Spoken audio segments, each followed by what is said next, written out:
और ये हिम्मत लेकर के जो तुम ड्रॉप लेने वाले हो, एक साल तुम्हारा बर्बाद ना हो जाए, इसीलिए 6 पॉइंट लेकर के मैं तुम्हारे सामने आ चुका हूँ जो कि तुमको गलत रास्ते में जाने से बचा लेगा। और ये 6 पॉइंट इंटरनेट पूरा मैंने अच्छे से छान मार दिया। मैंने खुद का जो जिंदगी का पर्सनल एक्सपीरियंस है उसका निचोड़ बताने वाला हूँ। बेस्ट चीज तुमको आज मिलने वाला है। पहले ही चालू करेंगे टीचर से। तुमको पहले ही टीचर चूज कर लेना है, इधर उधर भटकना नहीं है, ठीक है। फिजिक्स के लिए MR सर, तो MR sir is the best teacher for physics in online platform, ठीक है। अब फिजिकल केमिस्ट्री अमित महाजन सर से कर लो, ठीक है। इनऑर्गेनिक के लिए मोहित जदीद सर, पता है सबको। ऑर्गेनिक के लिए पंकज सर, ठीक है। अब बायोलॉजी के लिए विपिन सर, बॉटनी आकांक्षा अग्रवाल मैम, जूलॉजी के लिए। अब तुम बोलोगे भैया आप बस PW का ही टीचर बता रहे हैं, हाँ पैसा वैसा दिया है क्या? देखो पैसा वैसा का बात नहीं है। बाकी जितने भी सारे ऑनलाइन अभी है ना, कहीं पे फिजिक्स अच्छा है, कहीं पे कुछ अच्छा है, कहीं पे कुछ अच्छा है। भाई नीट में फिजिक्स नहीं पूछेगा सिर्फ, ठीक है। कहीं पे फिजिक्स अच्छा है तो बायोलॉजी अच्छा नहीं है, कहीं पे बायोलॉजी अच्छा है तो केमिस्ट्री अच्छा नहीं है, और कहीं पे अगर केमिस्ट्री अच्छा है तो फिजिक्स बायोलॉजी दोनों खराब, ठीक है। तो फिजिक्स वाला तुमको कंप्लीट पैकेज ऑफर करता है, एक साथ तुमको सारा मिल जाएगा। नहीं तो इतना रईस तो तुम हो नहीं कि अलग अलग सब्जेक्ट के लिए अलग अलग ऑनलाइन में खरीदोगे, ठीक है। आया समझ में क्यों फिजिक्स वाला बोल रहा हूँ मैं। अब बात करते हैं बुक्स का। देखो ये है HC वर्मा सर का किताब फिजिक्स, ये आर्यंत का है, आजकल शायद चलता भी नहीं है सब, ठीक है। हमारे जमाने में चला करता था। ये MTG का फिंगर टिप्स वगैरह है, ठीक है। तो देख लो 32 ईयर्स नीट, हमारे टाइम पे आर्यंत का आता था ये 32 ईयर्स 1988 से लेकर के 2019 तक, ठीक है। खैर अब बात ये रहा कि तुमको कौन सा खरीदना है बुक। ये सब कुछ नहीं खरीदना है, ये सब हिस्ट्री हो चुका है। तुमको खरीदना है किसी एक इंस्टीट्यूट का मॉड्यूल। कौन से इंस्टीट्यूट का? आकाश का खरीदना है, क्योंकि मॉड्यूल में जो तुम्हारा काम है अभी आगे बताऊंगा मैं, वो फिजिक्स वाला के मॉड्यूल में है नहीं, ठीक है। तुमको दिखा रहा हूँ मैं, ये रहा फिजिक्स वाला का जो अकीन का मॉड्यूल होता है, 2-3 साल पुराना है शायद, ठीक है। ये वाला खरीद सकते हो तुम, अच्छा है, लेकिन मैं बोलूंगा आकाश का मॉड्यूल खरीद लो। अब उसके बाद है ना तुमको स्टडी, तुमको पढ़ना कैसे है। तो वो फिजिक्स में तुमको MR सर का क्लास अच्छे से देखना है, क्लास नोट्स अच्छे से करना है, ठीक है। क्लास नोट्स के क्वेश्चन, और गधागिरी बिल्कुल नहीं करना है। यहाँ पर कोई देखा है मैंने, बहुत सारा क्वेश्चन को लिखता है, Kota student of 50 kg is hanging from a ceiling fan, find the tension in the string. ये सब क्वेश्चन को क्यों लिख रहे हो भाई? जिंदा जेरोक्स मशीन बनना है क्या तुमको? ये सब मत किया करो।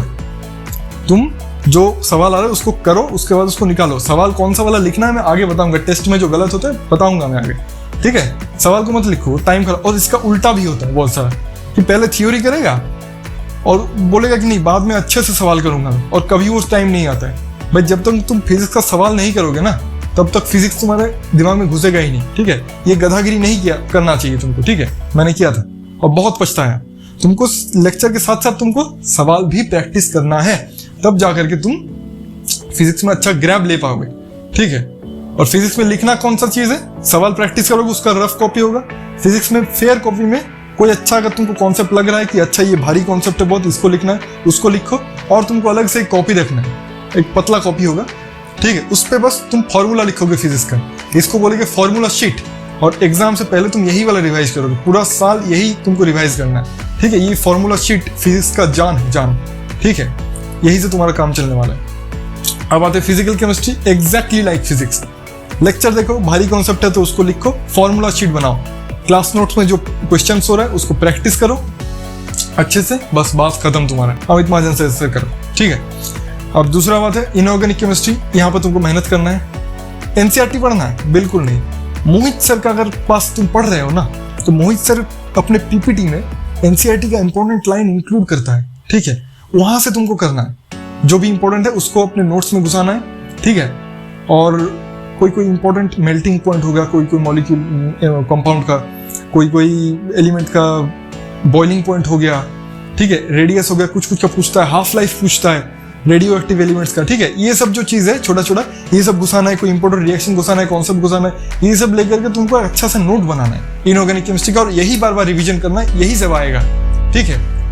और NCERT नहीं भी पढ़ोगे तो भी चलेगा, क्योंकि मोहित सर तुमको NCERT इंक्लूड कर देता है, ठीक है। और अकेले का दम पे अगर तुम पढ़ने जाओगे तो तुम स्कैटर्ड हो जाओगे तुम, ठीक है। दिमाग काम नहीं करेगा इनऑर्गेनिक NCERT अगर तुम पढ़ने जाओगे तो। ऑर्गेनिक में क्या करना है? ऑर्गेनिक में तुमको टेंशन ही नहीं लेना, पप्पू मामा जो जो तुमको रिएक्शन करा रहा है वो रिएक्शन रट के जाओ। जो क्वेश्चन क्लास नोट में प्रैक्टिस हो रहा है उतना ही करना है, ना कोई डीपीपी ना कोई पीवाईक्यू, कुछ नहीं करना है। पप्पू मामा जो करा रहा है क्लास नोट में मोर देन सफिशिएंट है, उससे बाहर से नहीं आएगा। 2025 में भी नहीं आया था, ठीक है।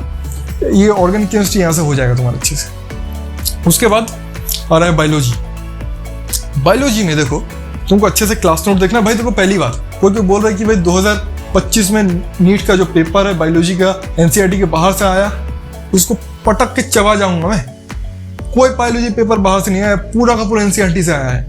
एक सवाल जो था सीडोसिलोम वाला वो मैं मान सकता हूँ, लेकिन फिर भी अकल जिसके अंदर है ना वो करके आया होगा, ठीक है। और अगर भैंस बुद्धि है तो फिर वो बोलेगा कि एनसीईआरटी के बाहर से है सब कुछ, ठीक है। वो एक सवाल को छोड़ दिया। और रामदेव मिश्रा वाला क्वेश्चन है रिडक्शनिस्ट बायोलॉजी, भाई एनसीईआरटी जिसने पढ़ा होगा ना ढंग से वो करके आया है सब कुछ, ठीक है। ये सब उल्टा सीधा बात है कि भाई ये नहीं हुआ, एनसीईआरटी के बाहर से आ गया। क्या एनसीईआरटी के बाहर से आया? कुछ नहीं आया एनसीईआरटी के बाहर, सब एनसीईआरटी से। तुमको एनसीईआरटी बहुत अच्छे से पढ़ना है, line by line with conceptual clarity. NCERT रट के जो लोग गए थे ना वो लोग फंस गए हैं। कॉन्सेप्चुअल क्लैरिटी के साथ तुमको एनसीईआरटी पढ़ना है। कितनी बार पढ़ना है? देखो भाई दो चीज हो सकता है, एक तो क्लास नोट की है, क्लास नोट तुमको रिवीजन करना है, उसके साथ साथ तुमको एनसीईआरटी पढ़ना है, और ये 5-6 बार करना है तुमको। ये एक हो सकता है, नहीं तो मैं जो करता था वो तुम कर लो, ठीक है। मैं क्लास नोट करा, क्लास नोट का शॉर्ट नोट बना लिया, 2 पन्नों का होता था, और एनसीईआरटी पढ़ा, एक ही बार पढ़ा था मैंने एनसीईआरटी। और उसी में जो इंपॉर्टेंट लाइन होता है, जो डेटा होता है, कोई पीएच दिया है, कोई साइज दिया है सेंटीमीटर, ठीक है, वो डेटा जो भी माल मसाला है एनसीईआरटी के अंदर वो ले लिया और शॉर्ट नोट के अंदर दे दिया, और बढ़िया मेरा 3-4 पन्ने का एक चैप्टर का शॉर्ट नोट बन जाता था। और एग्जाम से पहले उसी को मैं रिवाइज करता था और वही से मेरा हो गया, ठीक है। तो एनसीईआरटी 5-6 बार, कोई बोलता है 15-20 बार पढ़ लो। भाई ये तो गधागिरी है भाई, थोड़ा दिमाग लगाओ यार। 15-20 बार छोड़ो यार, बोलने दो उन लोगों को। ये हो गया।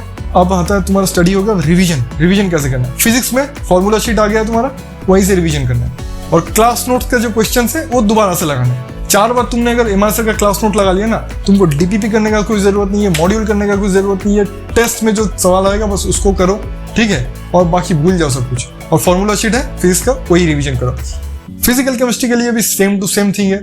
पीवाईक्यू तुम करना चाहो तो कर लो, ठीक है, लेकिन बस फिजिकल केमिस्ट्री में एक चीज ऐड करूंगा कि मॉड्यूल, ठीक है, मॉड्यूल तुमको करना है, अभी बता रहा हूं मैं। लेकिन रिवीजन का बात अभी हो रहा है, तो रिवीजन में तुमको बस वो फॉर्मूला शीट बनाया है, वो फॉर्मूला शीट रिवीजन करोगे अच्छे से, ठीक है। और कॉन्सेप्ट अगर 2-4 लिखा है तो वो भी रिवीजन कर लेंगे। अब आ रहा है इनऑर्गेनिक केमिस्ट्री। वो जो बताया नोट्स तुम्हारा अच्छे से तैयार हो रहा है, उसको रिवीजन करना है बार बार। कितना बार? 5-6 बार कर लो, बहुत ज्यादा है। एक साल में 5-6 बार रिवीजन करोगे, दिमाग में अंदर घुस जाएगा। ऑर्गेनिक केमिस्ट्री में पहले ही बोल दिया, फिर भी बोल रहा हूँ, वही पढ़ना है, वही रिवीजन करना है। रिएक्शंस जो भी पप्पू मामा लिखा रहा है रिएक्शंस वो कर लो। मैकेनिज्म अगर नहीं करना चाहते तो नहीं करो भाई, रिएक्शन कर लो तुम, ठीक है। रिएक्शन रट लो, वहीं से आ जाएगा। नीट 2025 में कोई बोल रहा है बहुत कॉन्सेप्चुअल आ गया था, ये वो, भाई जो बंदा रट करके गया है ना अच्छे से रिएक्शन, वो अंदाजा लगा करके कर लिया है, ठीक है। ऐसा कोई 30 मार्क खा वाला सवाल नहीं आया था कि तुमको पूरा एकदम रीअरेंजमेंट करके पूरा एकदम रिएक्शन करना हो रहा है, ठीक है। तुम रट के जाओगे रिएक्शन पप्पू मामा का, वहीं पर एज इट इज तुमको दिख जाएगा, ठीक है। ऐसा कोई दिक्कत वाला बात नहीं है। वो मार्केट में अपना स्टूडेंट खींचने के लिए कोई बोल देता है कि हमारे पास आओ, बहुत आया था, मैकेनिज्म कोई नहीं पढ़ा रहा है, ठीक है, ऐसा कुछ है नहीं। ऑर्गेनिक हो गया। बायोलॉजी रिवीजन कैसे करना है? बायोलॉजी तुमको एक बार पहले भी बता चुका हूँ मैं, अब फिर से मैं बता रहा हूँ कि एनसीईआरटी वो क्लास नोट के साथ साथ एनसीईआरटी पढ़ लो 5-6 बार। क्लास नोट्स भी पढ़ना है, उसके साथ साथ जितनी बार क्लास नोट्स रिवीजन करोगे उसके साथ एक बार एनसीईआरटी पढ़ना है, ठीक है। ये है रिवीजन का तरीका। 5-6 बार कर लो, या फिर मेरा स्टाइल कर सकते हो। बाकी मैं कहूँगा कि मेरा तरीका तुम ना ही करो तो अच्छा है, क्योंकि उस पर टाइम बहुत ज्यादा लग जाता है, उतना बहुत ज्यादा मेहनत हो जाएगा, ठीक है। तो उससे अच्छा तुम एनसीईआरटी 5-6 बार पढ़ लो, वो थोड़ा इजी हो जाएगा शायद तुम्हारे लिए। बाकी तुम्हारा कॉल है, ठीक है। अब रिवीजन हो गया। अब आ रहा है सबसे इंपॉर्टेंट, क्वेश्चन प्रैक्टिस कहाँ से करें? क्वेश्चन प्रैक्टिस फिजिक्स में तुमको कहीं से नहीं करना है, ठीक है। एमआर सर का क्लास नोट है, उसको 4 बार करो। क्लास नोट्स के जो क्वेश्चन है more than sufficient. MR sir को बोलने दो, डीपीपी कर लो, बोलने दो, असाइनमेंट कर लो। अगर तुमको फिजिक्स में क्लास नोट्स को 4 बार कर लिया ना, तुम्हारे 100 से 110 नंबर आराम से आ जाएगा, ठीक है। अगर 25 लेवल का पेपर हुआ तो, और अगर 24 लेवल का पेपर आ गया, लल्लू पेपर आ गया, भाई 180 फाड़ के लाओगे तुम, ठीक है, हम बता रहे हैं भाई, ठीक है। और अगर 25 लेवल के पेपर में तुम बोलोगे कि मुझे 180 चाहिए, तो फिर एमआर सर जो बोल रहा है डीपीपी कर लो, असाइनमेंट कर लो, ठीक है, वो कर लो। फिर अगर 25 लेवल का भी पेपर आ जाएगा तो तुम्हारा 160-70 आ जाएगा नंबर, 180 भी हो सकता है। ये हो गया फिजिक्स में। बाकी मेरा पर्सनल मानो, क्लास नोट को ही 4 बार करो, मोर देन सफिशिएंट है। उससे ज़्यादा करने का ज़रूरत नहीं है, और उससे ज़्यादा तुम कर भी नहीं पाओगे, ये भी इंपॉर्टेंट है। ये भी तो देखना पड़ेगा ना, तुम कर पाओगे या नहीं, तुम कर भी नहीं पाओगे। अब उसके बाद आ रहा है फिजिकल केमिस्ट्री। फिजिकल केमिस्ट्री में तुमको रगड़ करके करना है, आकाश का मॉड्यूल एक भी सवाल नहीं छोड़ना है, ठीक है, ये इंपॉर्टेंट है, याद रखना। दूसरी बात है इनऑर्गेनिक केमिस्ट्री, ये भी आकाश का मॉड्यूल रगड़ करके करना है, ठीक है।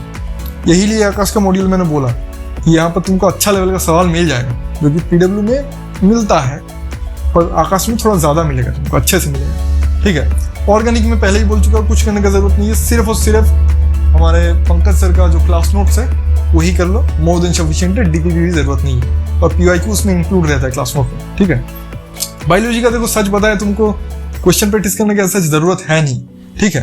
हाँ सच बता रहा हूँ मैं भाई, बहुत कोई बोलेगा कि क्वेश्चन प्रैक्टिस करो, ये देखो भाई, तुम अगर टेस्ट दोगे ना 15-20 अगर तुम टेस्ट दे दोगे ना, तो वहीं से तुम्हारा बायोलॉजी का टाइम मैनेजमेंट वहां से आ जाएगा। और बाकी बायोलॉजी तुम्हारा मेन रटने वाला काम है, ठीक है। अगर तुम्हारे पास डेटा दिमाग में अवेलेबल है तो तुम क्वेश्चन बना के लेके जाओगे।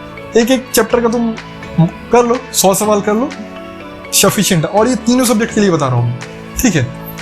फिजिक्स हो चाहे केमिस्ट्री हो चाहे बायोलॉजी, एक चैप्टर का अच्छा सवाल तुम अगर 100 करके कर लोगे, मोर देन सफिशिएंट है। कोई छोटा चैप्टर दोगे, बायोलॉजी का लिविंग वर्ल्ड हो गया, ठीक है, फिजिक्स का तुम्हारा सॉलिड चैप्टर हो गया, फिर तुम्हारा इलेक्ट्रोमैग्नेटिक वेव चैप्टर हो गया, ये सब पे तुम अगर थोड़ा कम करोगे, 50 सवाल करोगे तो भी चलेगा, लेकिन एवरेज बोल रहा हूँ मैं 100 सवाल।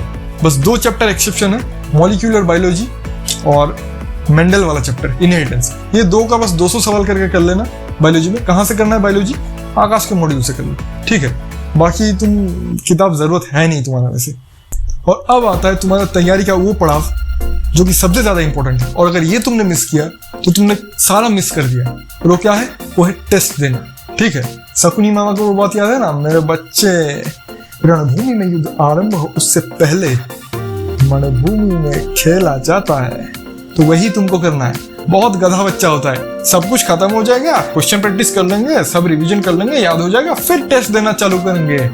ये क्या बात होता है भाई? अभी से देना चालू करो, वही तुमको करना है, ठीक है। नीट में जा करके और टेस्ट देते रहोगे ना, अच्छा नंबर आएगा, कॉन्फिडेंस भी बढ़ेगा। आखिर में तुम्हारा हालत ऐसा हो जाएगा कि टेस्ट देने लायक नहीं बचोगे। तो डे 1 से तुमको टेस्ट देना है, ठीक है। कौन सा टेस्ट देना है? LNDLP AITS फिजिक्स वाला का जो होता है वो बढ़िया है, तेल लेने गया हूँ। चुपचाप एलन का टेस्ट सीरीज ले लो। मैं आज भी नहीं मानता कि पूरे इंडिया में एलन के टेस्ट सीरीज से ज्यादा बढ़िया कोई टेस्ट सीरीज हो सकता है, ठीक है। 10 से 12,000 रुपया लेगा, डिस्टेंट लर्निंग प्रोग्राम, सिर्फ टेस्ट सीरीज होता है, ये चुपचाप ले लो। 550 से 600 नंबर अगर तुम्हारा बन रहा है ना एक टेस्ट सीरीज में, तुम नीट में सिलेक्शन पक्का ले लो मेरे से, ठीक है।